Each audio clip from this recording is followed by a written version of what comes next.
court. There are about 2 or 3 cases which I can vividly remember that is ongoing in court, which is part of what is contained in the Freedom of Information Act. So I want to believe that with the Freedom of Information Act, we are gradually achieving the issue of getting access to information, especially for our colleagues who want to engage in investigative journalism. And I always emphasize this, that the Freedom of Information Act as it is not only for the media, it is for democracy, it is for accountability and good governance. It is a policy and act that will be able to enhance accountability in governance. So it is for everybody, it is for all Nigerians. And I want to believe that if we are able to intensify the sensitization and for people to understand the value of the Freedom of Information Act, I think it will further enhance our democracy, and it will be easier for journalists to be able to get access to information in the process of discharging their social responsibility. Well, it seems you're also admitting that it's not so easy right now for journalists to get access to information. But a host of people will also say that with freedom does come responsibility. Would you say that the press has been responsible with the freedom that it's earned so far? Well, I think we have quite a number of challenge, especially in the areas of professional misconduct and abuse of privileges on the part of the media. It is, and this has to do with the issue of professionalism and ethics of the profession. And I think that is the fear of quite a number of Nigerians even before the passage of the Freedom of Information Act. People tend to believe that the media will abuse the freedom that is granted to them. And even before then, actually, if you look at the ownership of the media as it is a very serious challenge to us, because the media as it is now in Nigeria has been completely hijacked by politicians. Therefore, most of the content of our publication in most cases is being influenced by the interests of such owners. And I think this is a very serious challenge as far as we are concerned. And we are doing everything possible to ensure that our colleagues practice this noble profession according to the ethics and with high sense of professionalism. I think that is what is needed in Nigeria.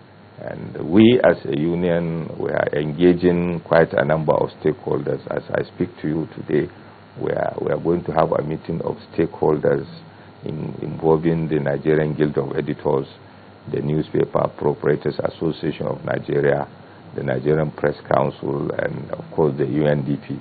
And part of the issues which we are going to discuss is the issue of code of conduct and ethics for journalism practice in Nigeria. We are trying to review the ethics of the code of conduct for media practitioners. And I think it is because we are indeed worried, and because of the increasing number of complaints that we have received from quite a number of Nigerians of the issue of ethical standard in journalism profession. And I think this is one area that we have to try as much as possible as professionals to achieve. Would you think it's necessary then for NUJ perhaps to let the authorities know the importance of bringing to justice those who are perhaps involved in the killing of those journalists, as a result of which Nigeria's name popped up on that CBJ report?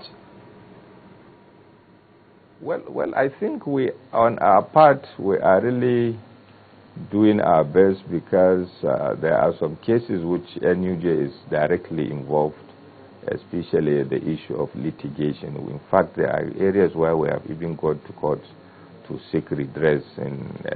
For instance, in Lagos, I'm sure if you remember what happened to one of our colleagues in the leadership newspaper, a photojournalist, who was assaulted by the officials of Lagos State University Teaching Hospital while he was there to cover an assignment.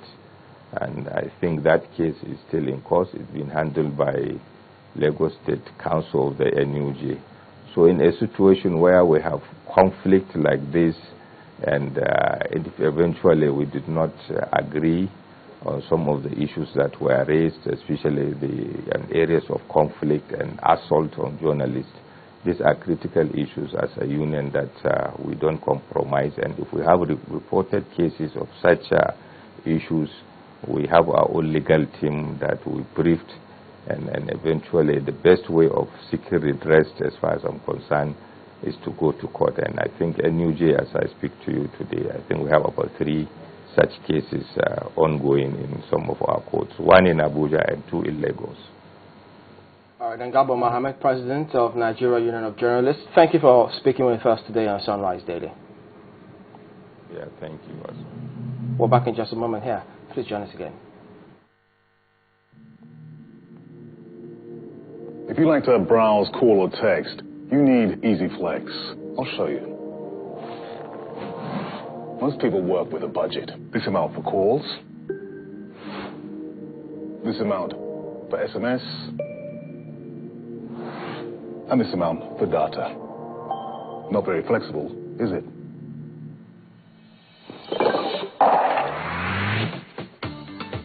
With EasyFlex from Etisalat, all you need is one plan.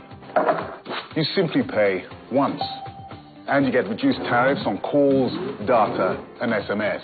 You also get more than double of the value you paid for to call any network, browse, and send SMS. If it's really affordable, it should be flexible. Abby, choose your plan with Flex 300, Flex 500, and Flex 1000. Etisalat, now you're talking.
Welcome back. We're now joined by the Minister of Information, Labaran Mako, also from Abuja studios. Morning, and thank you for joining us today. Well, talking about press freedom in Nigeria, well, yes, we have seen your comments, especially concerning that CPJ report, where you say that there isn't any official attack on journalism in Nigeria. But you have people who also say But of course, a lot needs to be done in terms of improving how journalists